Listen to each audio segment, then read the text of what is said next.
sabe. Te mau whirirea ke te unga moho o whae o tua. Ie mau nopo i whare tāpua.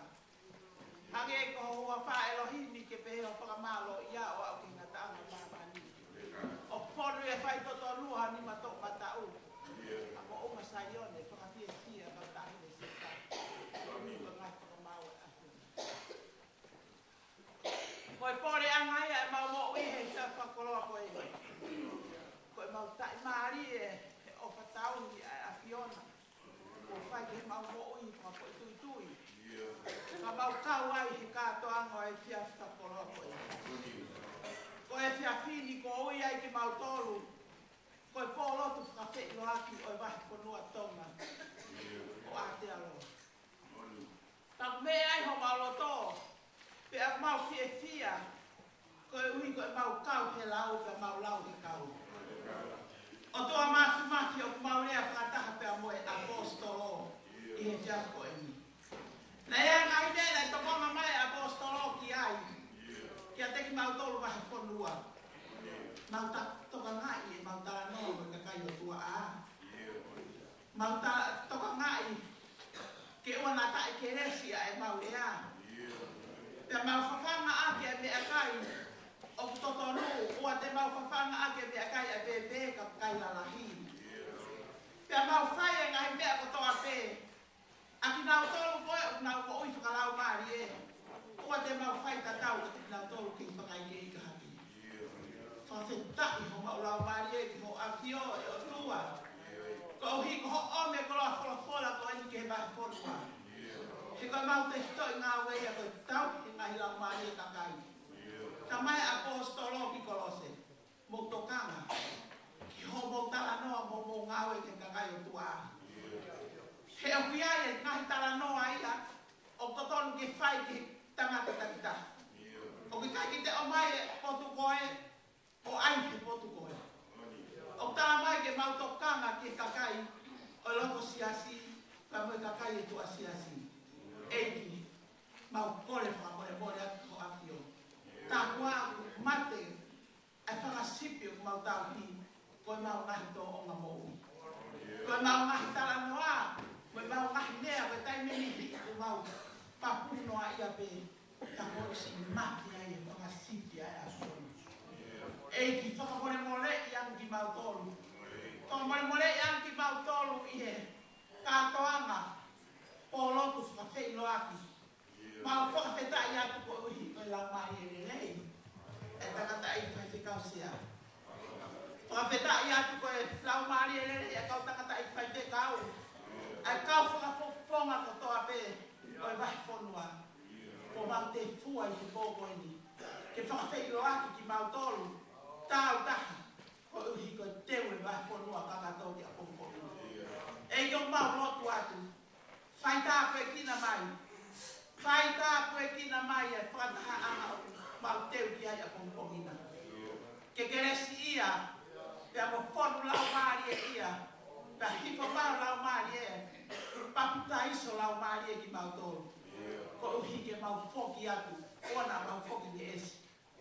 Ka mau o mai ka kau whakafofonga ki mau tolu, o e ngahi siasi o mau tau ki. Pia mau whoki o whonu ki o te mau ngahi. Tā mai e maani onu mau te kaki a te kau e pōko e ni ki o awhini makau. Tā taki a e kau hiva eiti. O nau mea mahi po oni ke whakalangilangi e a Fiona. Ma ke kau ai a te ki mau tolu hiva. Ka au maa e mahi lea o te waki mai ki pōko e ni. Te ka mau ka au ki a pongpongi tā wau pepa mo e a Fiona. Whai ai mo mau whai tāpu e ki. Te mau nofu ati ko kakai. A ke ki a Fiona ko mau ki. Mau whakapoke a te langilangi, ke te langilangi ia pe a Fiona he mau hokui. Mau kore kotoa ngai tāro ina, sisu karaisi, ko alo ka kuwhakapoke.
inga o si hoa io ko hai e ku i hono pot tapuna ko ia ni mamaa mo loto ata ata ko i kai te le tuku no lau marie ki he muna ia ko i kai te le fuakawa ki he kāka e mau e ia hanga hi tātua ki a si hoa io e mau ni oni i e o tua ko hono whakamui a ngā ko e na ia ai tō tangata o kuku ki a te ia o kukumi e o tua te kobe ki ho toko ngā. Ngā i matapā mō hiki ho mō uruna, io mō mahiki a ngā i matapā tupua, kai huatu ai tui langi ki he nā. Ko hai tua ai tui langi, ko si hoa, ko e toa mo e mafi, ko si hoa, ko e toa i he whekaki. Ngā i matapā mō hiki ho mō uruna, io mō mahiki a ngā i matapā tupua, kai hu ai tui langi ki he nā. Ko hai a koa ai tui langi, ko si hoa sa pau, ko ia ai tui langi. Ko e kofona sāndeia, ka koroa ki tau tōru i e fiaf koe. Ko kai a lawe no mo e nai, ko pāmpe ke whakongai, ai whatongia o e fiaf koe, kai lei ai no tolu whanau ho eika ma matapure e soke kai lei ai tohon palestini vi vista une igeni e fiafini e tau whaunga inasi e polo whake loaki o e fiafini e tau matapure vai na ngāra atolani manukau e vai na hati loa Wellington, Wellington, Maso que fue Capure, me Christchurch South, aí a pescado, a colônia, então me via pouco de Cantalile, que me fue Capure, me Hat City United Communications, pescado para o cais, que a mulher de pouco foi pescado, para a esquerda, que foi cheque e parece que ele calculou. Kankaere foki te a motor ai kau kuehima, kau hiwa ei, kau whaihima, o morawa o mea mai i e kia koe. Mea kai mahua taha te te kumatoro, kai katonea kai whunua, koe tua toro peni, kau hima a mea, kamata ko lotu i he whiha, te tohui koe whitu, mea kai mahua no. Ka koe whanaka koe te tui mai te tai kai mahua ko mauti te peni. Nau e lahi me whai na tāki a kōpui, e lawa te mōturi mai, ai whitu ki he. Ia e a te whiala, ka me kai lei mōtori, me kai anu, ka mo e whawhetaki, mo e whiatu. Ke whoka te nau tōru, ai kaua ahi mai, mo lawa mai te tapu nasi, i he polotu whawhekoa. O ia e pea e ngahi atisia, o ku Uhi nai ai kai ke pu tolahi ai tau whaikau ko me tau whonga e pia whini. Ko i e pia ai aksia ke kehe e tolu o tau whiepuki moia i Akalani, i Ohalani.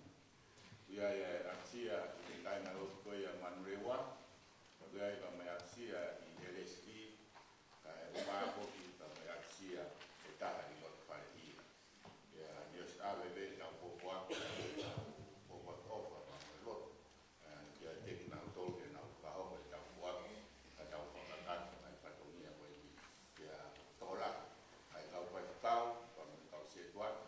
Ia e tau setuatalahi a wai whonua, tensi tau, ka mai tokon setuatalahi.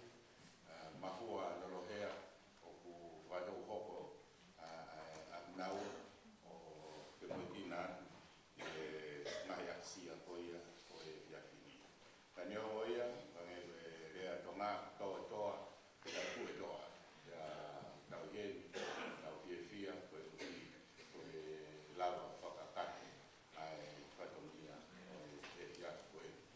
Koea koe tau mahi rea, wāke teke nau whai te riha ha mea te nau whierea ai, o whakawhio pe ka reina koe pare ai wai lau mari e mānon whakataiso mo e whakapo a whawhine ia koe ai au kukare hina lau mari e koe niki pehe o ko e tohi wha ha whawhine ka tohi ngā ko tau toro a tapai koe e ka te nau toro tau toro fia maa e whai whakataiso mo e whakapo tau toro koe uhi ko nau toro a whawhine tau rea e tokanga make sia sida tau de tau toro hen wah whanua ka mo e konferensi koe a sia sia na tamatai na tonga e whai e tokanga ma wah ia te nau toro e koe whawhine ia mo ngā na au ia mo whakongia koe ia te nau toro koe mea rere koe ni ka tahi koe JMT ka ni manua toru JMT ni manua toru ka tahi koe ka te tōu ke tōu ka wako mea rere ka te ka tahi hiki moa o mea rere koe o mea rere ka ata ai i kutui o mea rere ia e mea pāngi next door ka wako o mea rere ia ka tahi o hikia te wei a mea rere na angange ai kai ni sai na wa mo tai na lo tu pa dia e me rere hive go ni ku kore ki te se tua ta ya marvea la prea ya o e la fini o ko mai ai o mo se tua ta lahi ni ko mai e va ko wa ya vai na tai ko mai me fai ka ko mo tai na lo ki foi ya o vai ni mo ya fai a no tarikai to tauto kai re a koia a marvea ya hofo leva a rea que ai to bon palestini ai a fo Viviana ka grupo no vego Winston a de fai a rea koia ko iri pe o rea koia ua ya amore mole o se be ko a ka ai ta puta kai ta ta o se ta kai ta koia ya va ne leva que rea marvea e la goia i hedi po nga to ai pa oste rea ana pe ho rea ai to bon palestini a viv Winston ya prospe goia pe kamakareva e ta viva ta ta be ne pe goia pasi mo hiva ka viva goia konsondi hire rea goia a hire leva rea malwea pe mo Winston hiva a consulti poste hiva koe a consulti ya kataki ai fai tau hiwe ni nuku o ne fai tarea ne lawa pe rea hiwe nuku rea ta hiva a Henderson ne lava hiva a Hendersoni ka kataki ware finau o fai rea whakaosi ne poste koe a pe hiva to milion lava pe hiva ba to milion ni ka tau lava ia e ia tuni maru ko ma ro ni para ko ia ta kai ta kai ta ko ta ko ia ia ko ia uiva de rei ko ia ma ko tauria ko ko ni ko ko pa pa na wa ko ia maru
Yes.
Kore ke o tapu ke a pio e o tua mawhio tau roto ngā. O tapu ke he whanau mo e mapuna hau eiki. O tapu atu ke he whare o e kau matahapure. O tapu ke he whaikau seaka e mai whaikau pure wahenga whakan mankau. O tapu ke he tukon Palestini. Kai mai kau whaikau pure. Ngahi potu ti. Kau whaikau kotoa pe kai mai alot. Dapat ke kau se tuat. Dapat ke kau papoponga kotoa pe vai funua. Kau tau fatang. Ngā wea mai pōkoe. Dapat ke kau whahiro. Kai mā ai ngā hiwa e. Tau whata. E mālari o kōkoe. Pata watu ki e kau whapoponga kotoa pe. E ke skeritari e sisi. Mungmotoru kotoa pe ku whaam ke a kia e whatapu. Ngā wea ngai whia koeni. Pea ukore e taonate e te au whaitu. Kai tāmo kai whainga mari e koeni. Whai pē tāonu fua. Tuturi ku whai e sea. O e kōlotu e kō koeni. Ke ulawa mai o whakatikato e whatokia. E se tuatalahi. E whiwhini. Ono tari e kau whapoponga, e kau whaikau, se kuata. O mō mea mai, e tau whatahoa e wai whunua i he whiatu koeni. Tege e whakakato e kurea o mua tuku hawhawhetai ki o tua maki. Kau hiko e ne whahoko re lei ai tau amana ki he whiatu koeni. Pe whawhelo moaku ki tau tōru. Oi kau whaikau, kau mai kau setuat. Pe pehe ke kau whaponga kotoa peo e vai whunua pe me ngahi wahenga ngā we. Kau whatahe te whini. Pe ulau ia koe tāpua. Pamāua koe kau sea kau hi koe whakaporoa. Koe whai mai mutuana. Ke tuo whakakakato e whatongia o se tuatalahi. E whiatu koeni. Whakakau sea ko lavei pē. Nā tau i āpai masani e konferensi. Ia, koe mōmeni ti pēnā ku kua ngā iai. Ai whanoa e i mei liu ku liu mai. Ai wai whanua ki wai le mōni anu. Kane tū e hanga o kau wa eke o whoki mai. Tau hui koe whatongia koe.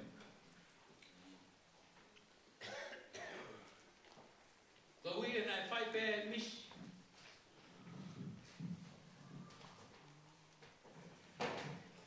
Ai hau iki ka mai whaikau. Ka bēga ni mau e mātu o se to tāpa mo siasi. Ke iai nā hataimi. E whai pe afi mai ai e puha e whakawa. Ki vai ne moni anu. Whawhita, ko e whawhit. Ko whakakoloa e misi na mau whai. E ko whiawhia ke whapoponga. E re noa maho eiki, e mai whaikau. Whare kau matapure, pa peheka nik mau ai mātua se kua tāna. Ai whiawhia lahi. Moi mā whana e te mau tolu.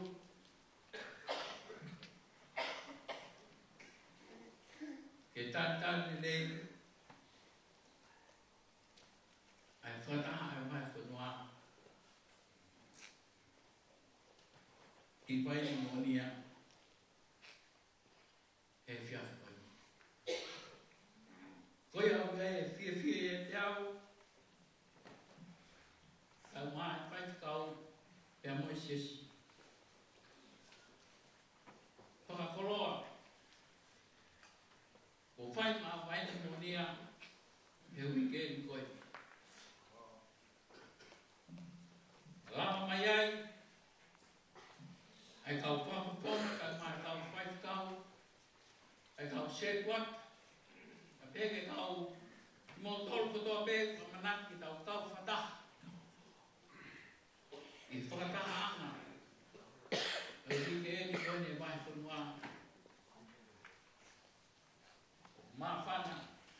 Ai hau e ki. E peke e whai kau. E peke nek maua. Ai o mātua se whataha.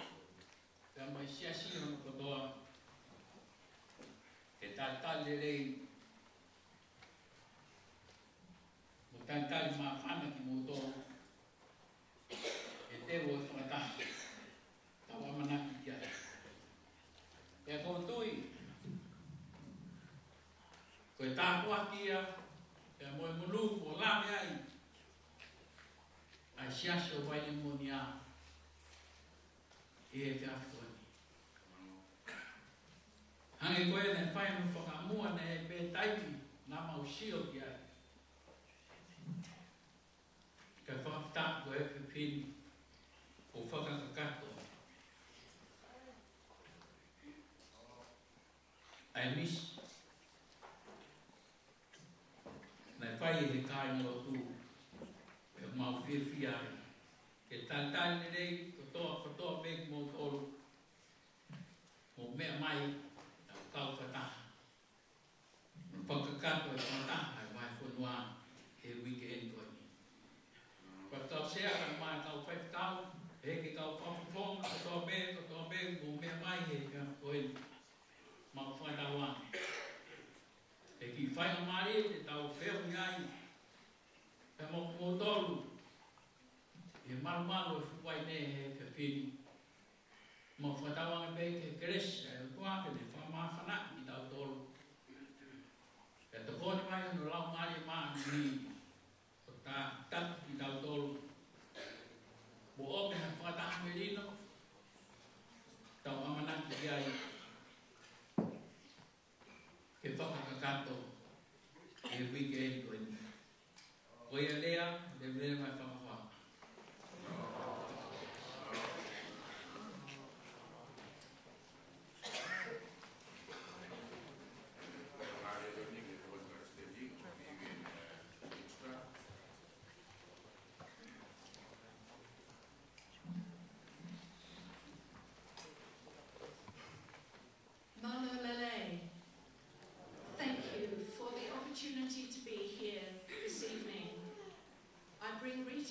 From the presidential team, from Prince, who's in Australia and unable to be here. And I'm aware of the fact that when I come wearing in a vice presidential role, I'm bringing the greetings of the whole church to your synod, to other synods who are meeting up and down the country over the next couple of weeks. We are all working hard together. I'd like to acknowledge those whom you have lost recently, the loved members of your family and congregation, and I understand that some of your congregations are meeting now to support each other. I had a lovely few days in Tonga a couple of years ago, and being here reminds me of that. And it's lovely to be here and recognise some familiar faces. And I'd like to acknowledge Carlo and thank you for being our chaplain for these couple of years in the presidential team. We've really appreciated your support. Thank you for listening to me in English instead of Tongan, because I'm sorry, I don't speak Tongan. But music is a universal language, isn't it? And it has been so lovely to hear your music. And God listens to our hearts as well. I know that your language, your ideas, your customs, your values are very important to you. In fact, for any of us, passing on what is important to us to our children is very much part of what it means to be a parent or a leader in the church. But the world is changing so fast, isn't it? Many generations ago, people passed on skills to the next generation, and there wasn't a great deal of change. I was delighted when our younger son started to work on car engines, and he wanted his dad to help him. It was a good bonding thing. My husband was passing on his skills to our son, and we hope we passed on a lot of other values as well. But then something funny happened. Our son gave me his old mobile phone, and then he gave me his laptop.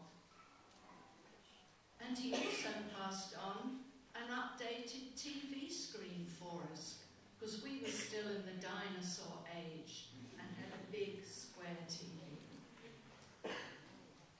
But it's not just bits of technology that our kids can pass on to us. They have learned other skills because the world is changing so fast and we don't always keep up with it. It seems that the old way of the older people passing on things to the younger generation somehow gets a bit reversed. But I wonder if there's a scriptural precedent too. Do you remember when Jeremiah heard God's call? He said, I can't speak, I'm too young. But God called him to speak. I'm so glad that young people are given an opportunity to speak today. It's good that tomorrow you're giving young people an opportunity to meet together and talk together. Looking at the wider church, I see that it's in our young people where our hope for the future lies. Many of our young people are walking in two cultures. They have their own ethnic, cultural heritage, but they're also faced with the challenge of walking in a modern world. I think they need all the support they can get. But we also need to listen to them, because they come with ideas and they can help us as we move forward together. Within the church, as we see different cultures working together, we know that that's bringing hope for the future. We have a great treasure in the Methodist Church of New Zealand. We are a bicultural church, and yet we are multicultural and diverse in our composition. There are not many churches in the world where there is such diversity, and that diversity is reflected in leadership as well. So let's hold on to our treasure and work together to keep building the church. By meeting together in our own cultural groups, we strengthen the heritage that we pass on to our children. I wish you well as you deliberate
sea lau Maria Maunion alofa o baptais o whakafo a whawhiri. Ka kumahino be ka winga wai mea ua whaamu ke whai whakaamu ke mo whakaukau ke mo rotu ki ai e baptais o whakafo. Nā behe hoi whawhine nā mea o whamamawha e pē nā ngari ko nā tōru pē o whemau ke baptais o whakafo.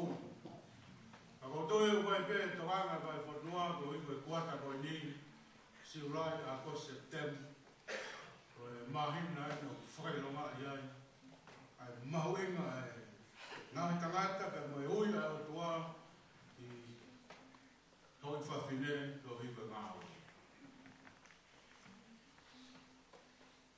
Te motoa whakawa ko i wai nuk ko i koe poroto e whawhine ko whawhiroa. Ko tātai ki me i hau. Ka kakau na e lahi a taimi na ai ke weke atu ke hiki hake e ku ni os whanonga i hau tu. E koe tō whiha e ku eki mo hiki hake mālope ka hako nima e. Hui koe tau whanau tupa ke ni aho mo whanau ki tonga ka mo whanau tau ke mo ewa ki hau. Te lere me roi me nuku alo wha, pe mai sa tautai, whatai, lugono, te kiu, tawa mga wha kua te kiu wai fui hake hema. Tawa te hema tuko ia koe kolo tau potu mai peko hao. Tawa te lere me hao ia. Tawala to matau, hao, tawala to hema, hao. Ko hiwa ta tukanga duranga di tano i hala koe na mawanga maheni ki ai. Ka kuririu e pasi a lere me hala riko, hau me hau, wāto. Ka katai koe hau me koe ki whahefa mo hau ko, e whahefa ka wala i taha, kai hau te ka wala. Ka ko mau waki e to tangata o niu ka hoia ka wala taha. Ka ko whamanatu a ko waka fau me te giu. Ko whawhonga e koutu te whawhonga e kaurea me tua walani. Ka kuia he koutu te hisi, ka mai whanua. Ko i whangalotu ko taua, mai ki whangalotu tonga toko reka au pito. Ka ngau pewis whataha me ka whapalani, koia ko toko ngai. I loa hati, ko tau e pewis toko rahi au pito ka muri ka whapalani. Toka ngā e he whakikau koe ni e tau kaisa. Nā kolota ko ringa toni, ko e whenga lotu tonga, toko rahe tahai e hanga maunoko e ko ringa toni, ko ku whakikau wai a simote tau ngā. Nā ko e whenga lotu e koe kau pārang, kau tonga,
tau whakamu bea ki lau maari maani o ni. Pai ke tau te tori ka hame.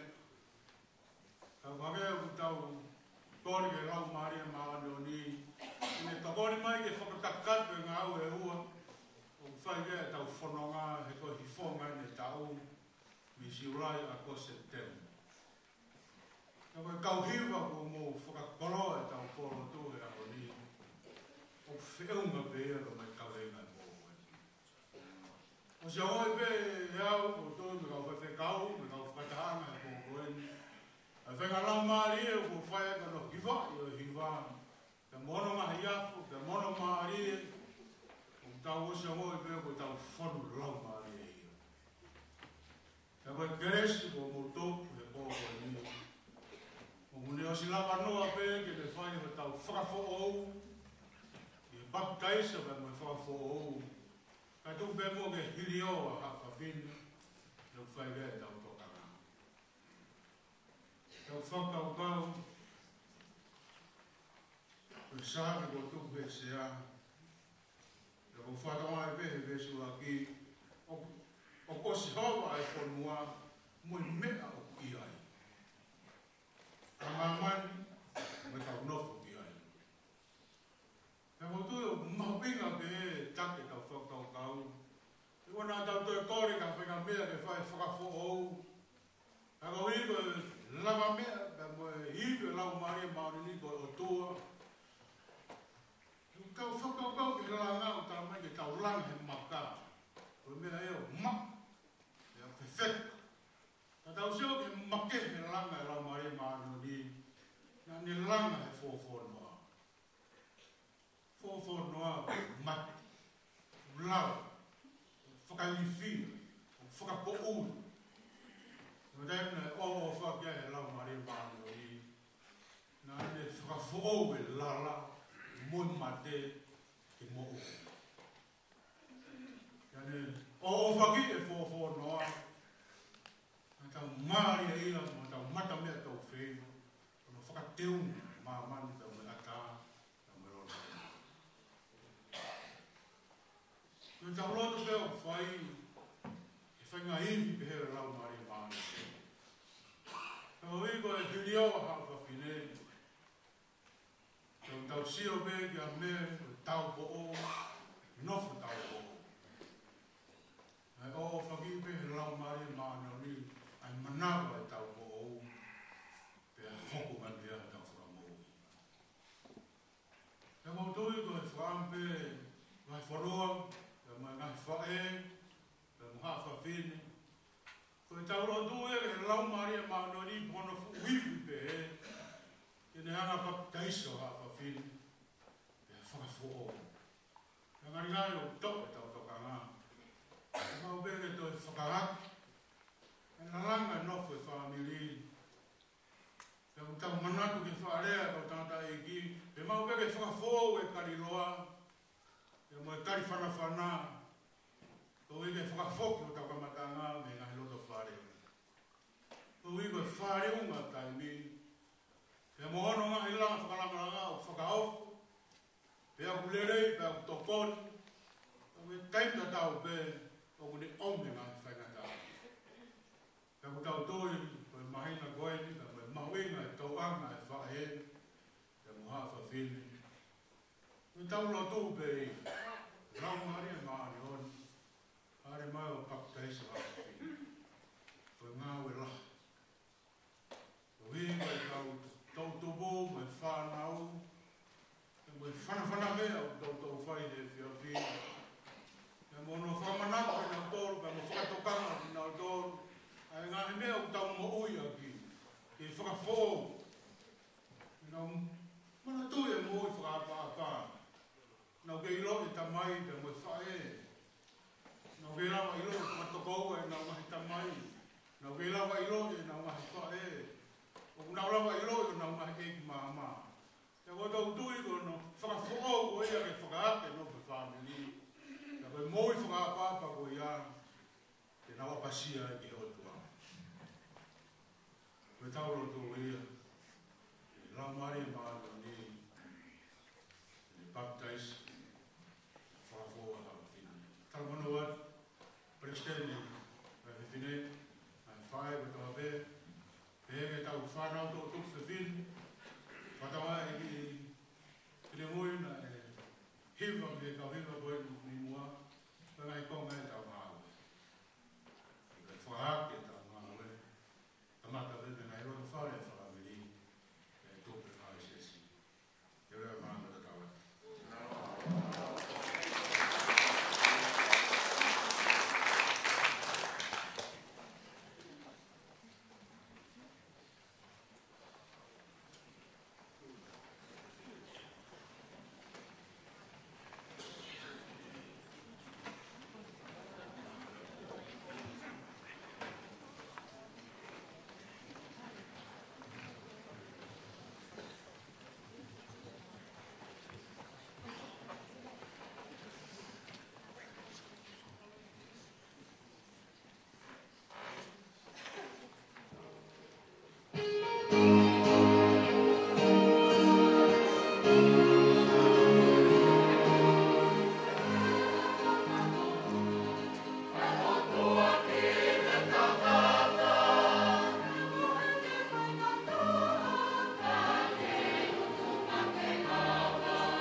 pea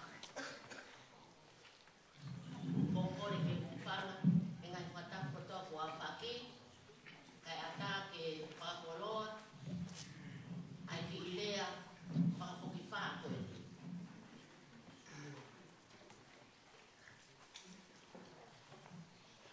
Nā malere atu ki hapai i he tongi aki. Nā mau tu wholau me tonga tapu he wā heng heng. Pea taramai o koua e whā ki hapai a rere tongi aki. Ka kohi plahe mau ta te mau hoa e ono i tu hifo e waka e mau. Ai koma koi o tongi aki. Pea nā mau ilo pe ka taim koe nai ki te ai a nomuka. O whakatokanga mai e he waka. O wana ke toi tū miho sea.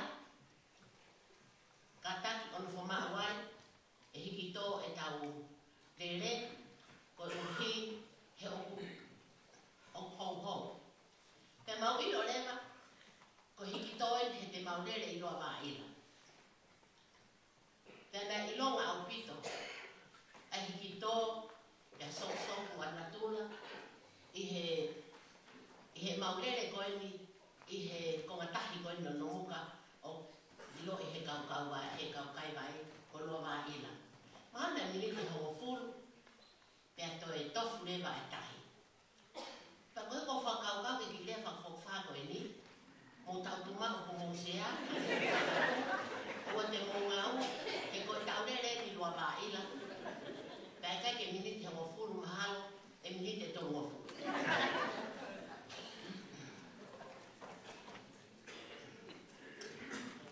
O wou whanongo ki he tāpua ki ko tōmo o he pōni, koe whakawhokiwha, kia mea maarie, hangi koe mea i he Palestine hau whawhine, koe ako tāpu, o kute teu pe e te wholofola, kia koe taimi koe o kamata ako tāpu, kia tamate i māma, ka te whakaongo rewa kia lau maarie maa oni oni, ke tokoni kia kita, ke a au a koloa le lena ke wha ke holoto ke inasia e tātanga. Pagai ha he holo e talea he pōni sirila koe angia e pei a lau maari e maha.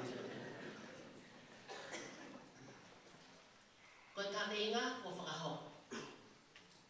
Ke whai ai kore ke lau maari e maha on ke whai hano pani, hono whafo o, o ngā katongia ko e whawhine.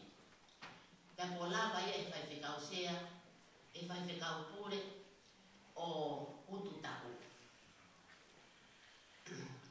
Ka te uwhai pe e au, ha fie fia, mo haunga ia i e pōko e ni. Whakamālo sea, i whangamāri e ko e ni. Ka po whakamālo, i o tuku mai, ka tawhai teri ha pe ai e nerea. Pa ko whatongai ko mama o pe o nau tuku ki whaiteri ha pōhiwa, ko toki iwa ken ha pōhiwa o whaiteri ha pe ne kawhira. Koe ulua ke kuhonga ia sea, nā kulere mai ke mau whakataha e kakai whewhine i e holo i lana. Te poho ata pe a lau maari e ma onia e le whakafo o ai ho e whawhine he uhu atu he matapa e holo e se tuata o vai ne mo'onia mo whai whekau ko ki taimi pe ko uhu ko aki vai ne mo'onia ko sio e o hange o ko sio ata e whari ke whari. Tau, to hila ke ta whaki mani na uanga he wike koi ni ko hiri a ngena kulere e ke holo i alo ne teke pui pui e holisi ka wakai hake fo pui pui fo o koe ai o whaka match pe mo e pui pui koe e stage. Pau pe hange o ki taka whakamata, whakatua kaka, whakatua sino, e fo i teu koe na wai ni moria. Ko fia, mai ke peo klau mare. Lama e mau whakataha, whakaofu ofa, whuduto e mau ngā we o kaka mai ki o ngāni. Kowe e kuloi. Ha masani, aloto saione o vai ni moria. Hangai koe lau, o kui kai ko hapai pe masani. ne be mo vai ni mo ni ta ko hang ha ke teu oi potu tok tapu ai matala ya kau o ke malo I hana o ke tai ni o vai ni mo ni ke ho pu me matala kau o match pe mo na o te kai ke ka malo vai ni mo ni o mahiki ai pe ho tau lau mari e teu ko tau sai o ne e pōna. Pea ko hange e tau kau hi ba, ka ba o masanga e pōko ina.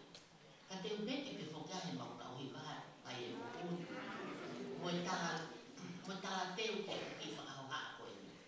Whamalo ma kehe, ki vai e mo ui. Pea ko lele mai me haa pai, mo i pōko aki, ofa a e ko wana baba o lor, whakatulolo, ki vai e mo ui, ofa mai ka ki moto. Whakamalo, ki he praise and worship team a Dominioni.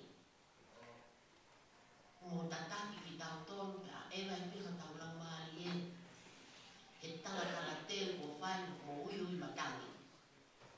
Pea, koi ho ata ia, koi ngā ue mai a lau maari e, ia tau mai ka anga no tu. Ia ko whawhetai a ke eki. Nau pehe e whaiwhekau. O wanga ke po ngot, ai whakaha po whahe po ni, o ku papanga lotu, ai po hiwa po ni, o me aheni ai Palestini toko ni, ka mo kau whaiwhekau pure katoa ele tō nima, ai vai whonua. Pene whaiwhekau pure along hati, alo kaisa, whaiwhekau pure au kalani manukau, whaiwhekau pure o tutau, whaiwhekau pure o whakangau e kisponi, ka mo whaiwhekau pure whoki o Gospel Christchurch. Ka mo ngoki, lang ia he whakaha ko whai, koi uhi, koi morumanu, o sayo nehi ko koi.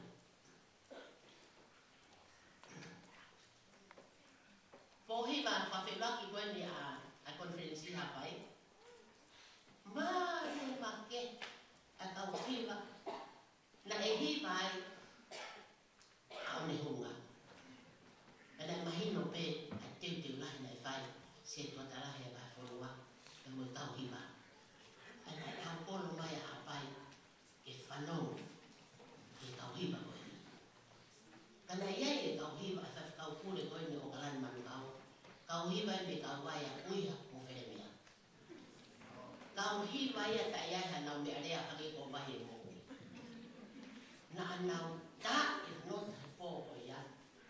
Pea mahino ia koe kāinga eiki he o kuiai atu I tātui. Pena e mo ki kau hiwa. Koe kau hiwa me lulunga, mango, kotu. Pea mo mo ua. Ki kau hiwa e koe ia. Koe nau whai hiwa, na e ta utu sāri ope. Whanoko ki ai, o kui kai ke pe mai e ki wahenga lulunga koe ni e mango mo kotu. Unau toko si, mo ua. Kana nau tahi e nau toi, ai ngahi nota whakai tāniti. Tau pehe ka kiu toi whanoko hahiwa lakai. O toki lakas ke vai.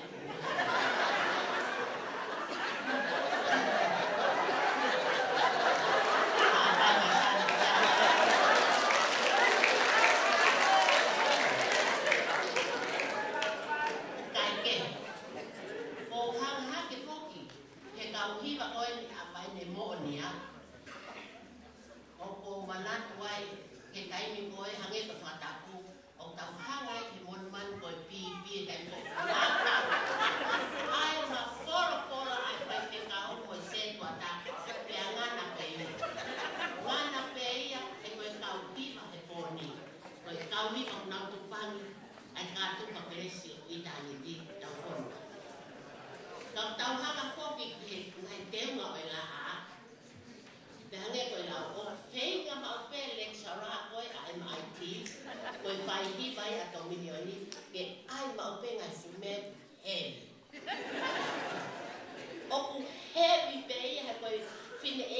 Palestine kai fefine o fenga mau tenge heavy. Ange ko lau koe ai hini. Heavy imu abo mui to he ma to mata. Pea ko whakamalo i kau hiva o heavy bea he heavy e lau whai hiva. Oia, Dominion o mau salu teatro. Salu teatro e kaya ki kau hiva he na North Coast. Ko hiva whai men mo i vai e mo ui, ko sea wa ana ka mo ngahea. Kau fia whakang tene kau hiva. Ko sea pe ko ke he kau hiva mo e YouTube pi ko na whai ka.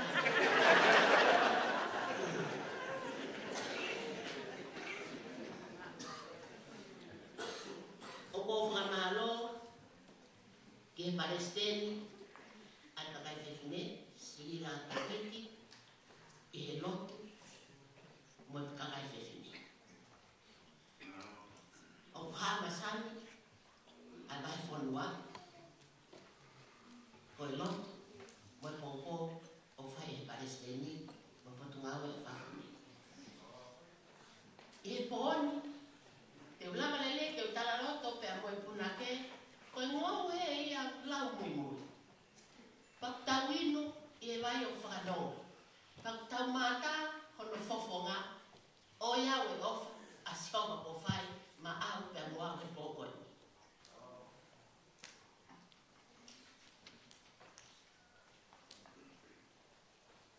I he kulele at koe ni hapai.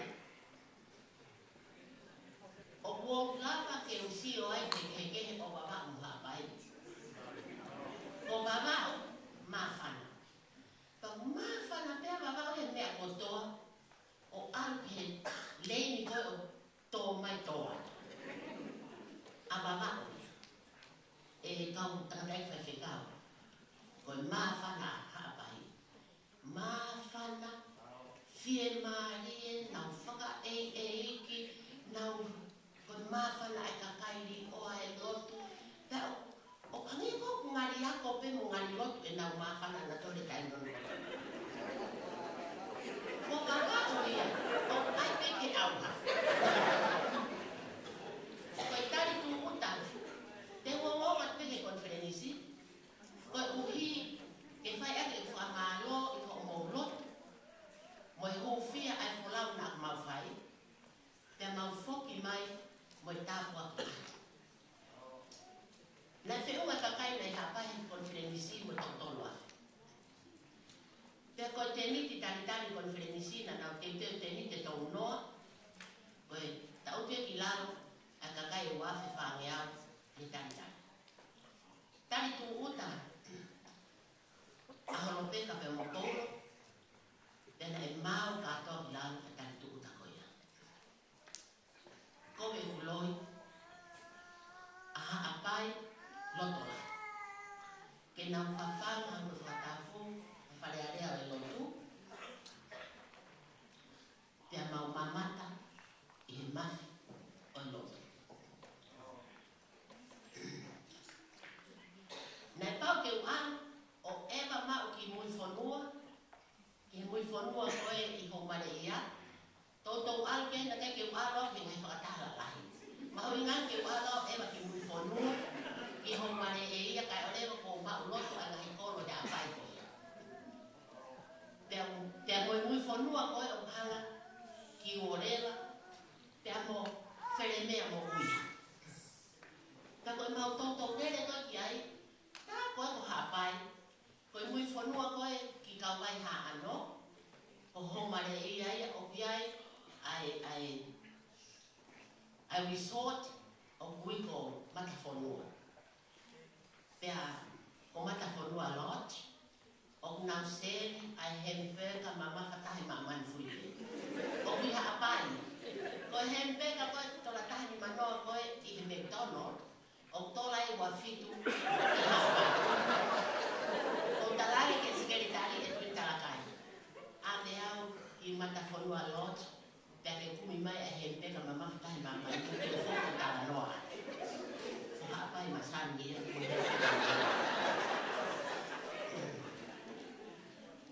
pea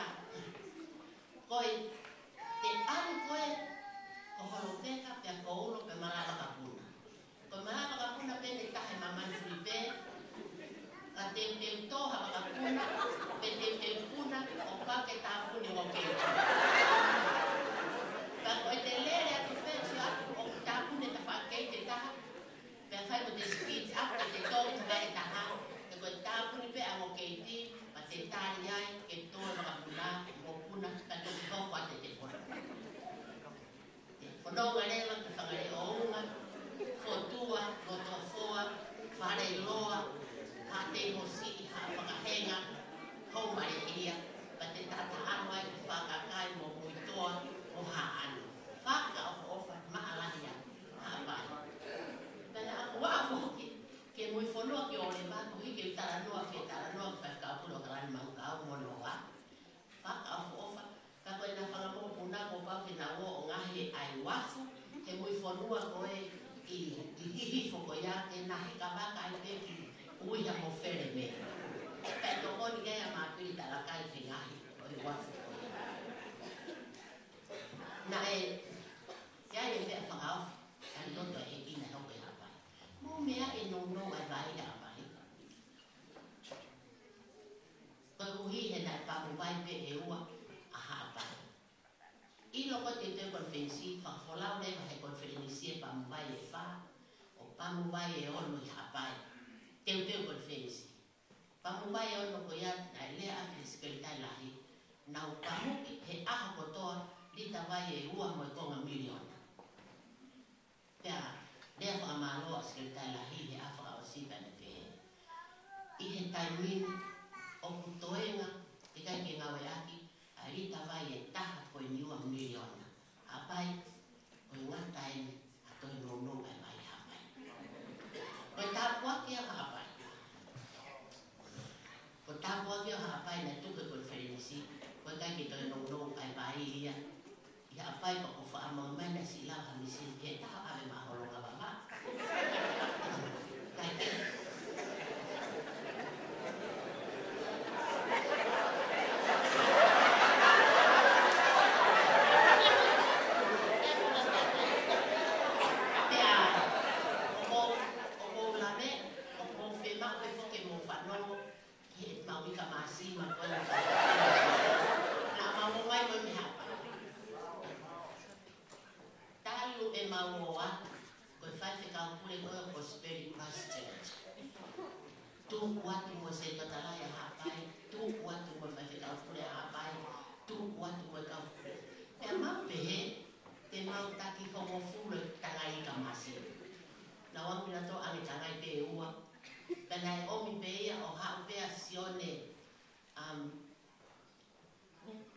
Asione se tuata ia me per me Christchurch te kau e he fai te kau mu a komo e tatanga i kau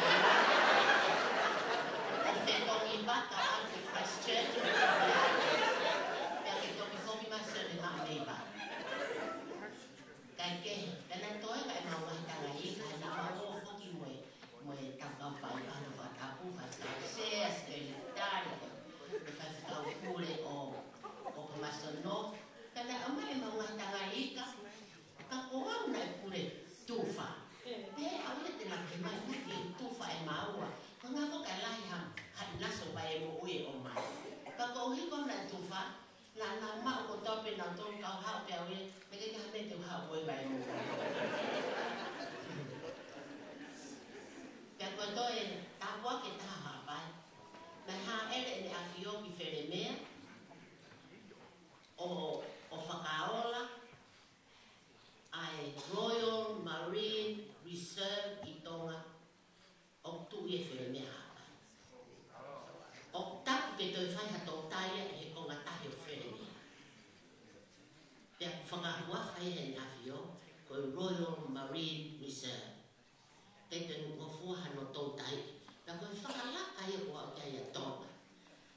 Pea na toi kātonga i pe whuka uhi he o iai e whai tonga o tu i tātui e where mea. Koia, tau whia, ko uhi te tau taingo te tau oai ki ai, o tau talane, koe hou e ki where mea ki tau tonu, koe tau whai tau kure, koe tau ake makai, koe tuko wono pe o fua ke te toku makai, ai whetu koe no tapu a toi tau tai kia. Kai ke, na e maa whana, pe masani ai me a hono kotoa i haapai i he tari loto ai eiki. Ka koe mea na hanga whatoa ngai, a ho tau whai ke. Na maulele ati ai, koe tau metodisi. Pea iai mo tau sa o tata. Pea nak whatonga I lewa, ai kekehe o e mau I ai. Koe uhi kia te au mo mea na kusio ki ai. Koe metodisi au, pea koe ku focus. My focus as a Methodist leader is our youth and our families in New Zealand. Koe focus as a utata anywhere in the world is Tonga. O kehe au ito. Ai tau tokanga, e tau whanau, pea mo tau ngai family, mo tau ngai programa whai eni. We still love Tonga. Te mahu inga Tonga, mo tau ofa ki Tonga. Ka, ko tau tokanga whikauaki e tau whanau. Ko sa au tata, ko nau focus I he whakatokanga mea o Tonga. Pea o kehe ia. Pea ko whiwhia lahi. Na au I Tonga, o kau e konferenisi, pea o e whawhetai ke e ki. O kau I he malu, e whare masani, e waha whanua Tonga. O ka te talamonu, ke nei ki on Palestini, e whatongia. Talamonu ka siniwa mai tohi, e teuteu, e poko o, e tiri whaki, whanofo koe koe Palestini, o takai whiwhine asas metodisi. Talamonu atu sea, pe heke kau whaiwhikau, ureni, I he whaiwhanua tau amanaki ki ai, e aha pongpongena. Te pehe, e kau hiwahanu kotoa, e talamonu, e kumotol, whakataha, whatawange, ke o whaki e pekau tonu, he lau mare mani oni, e whakaosi aki, a whakaamu, mo whakaanau, a apostolo, e tau leso ne aoni, kose vai whakaosi. Koe kreso tau eko si suka ai si, e te kumotolo ia, maha.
Yes,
lani koia ai tua o mafi koia ai tua I fe to ai I fe pa pe sane ko ni o ngana ko ala ko la hi ta to ya na koia ta ko no ngana ta na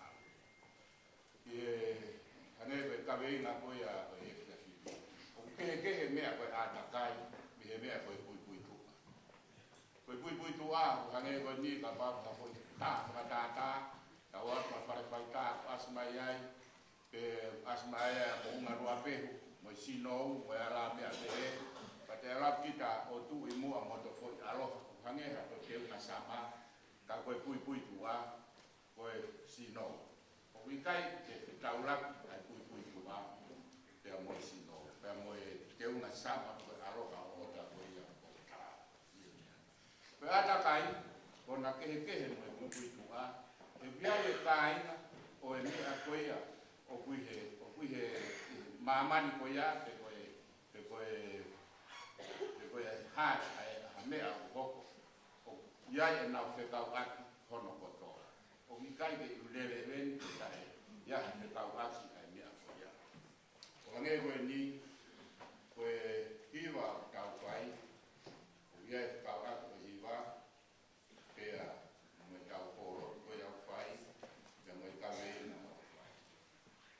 dan mila o ta tu ko bia ha fa fini hange be na toro ko ha pui ko a es to o ki kai ke ya na u hina ya i kai ke ya na u mai hina te ya na u ka u ni me ta fa ko ka kai fe fini na u fa u i a ta kai o kai ko ka kai no ko ka pa si pi ke ta be he ko na ka no a ni te ta Kali asi himo ai ka ka te fine ko na au te ga no himo ai a kon na ka mo i su te fine ko mo ne tama na arwa ko re ka si su ke fa mo ui e ne tama ai ka te fine se tai re ya ka ga himo ai te fine ko ya ana ta ke si su ke ke la ko ma ana si u ke fa ma ui u fa ka ma ta